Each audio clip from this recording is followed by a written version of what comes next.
This young man a true survivor. And will they or won't they? Details on the possible royal union between Charles and Camilla? That's ahead on the news at 5 o'clock. Say they are impressed by his toughness. When he was walking, it was his toughness as an athlete out on the field. And now it's his mental toughness they admire. Here's the story of how this Garden Grove teenager is beating the odds. Alex Munoz was a jock in junior high. He played baseball, football, and all-star basketball. More than anything, he wanted to become a professional basketball player.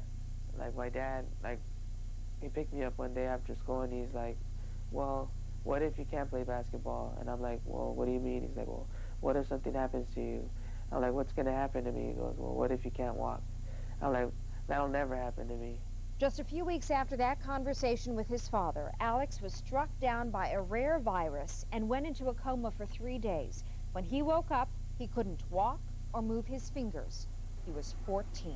The first couple of months, I was crying at night, and I would wake up in the morning and act like everything's fine. But sometimes my dad would see that my eyes are puffy. For a year, he tried to walk again with no success, but Alex's father wouldn't let his son give up on life. I just told him he needs to be strong, study, and be somebody.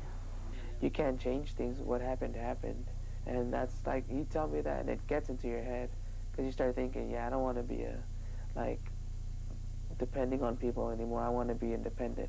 It was in his 9th grade year that Alex decided to make a new start. He couldn't play sports anymore, but he could still use his mind. And he put it to work, taking honors classes and earning a 3.7 GPA.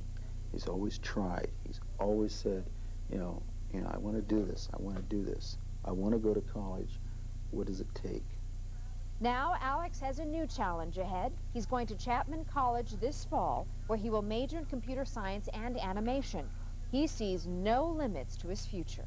I'm going to try to get my own business so I can be a multi-millionaire. Or multi-billionaire, but I am going to be a millionaire. Alex will need to get through college first. Before that happens, he has dreams of designing video games or movie animation. We've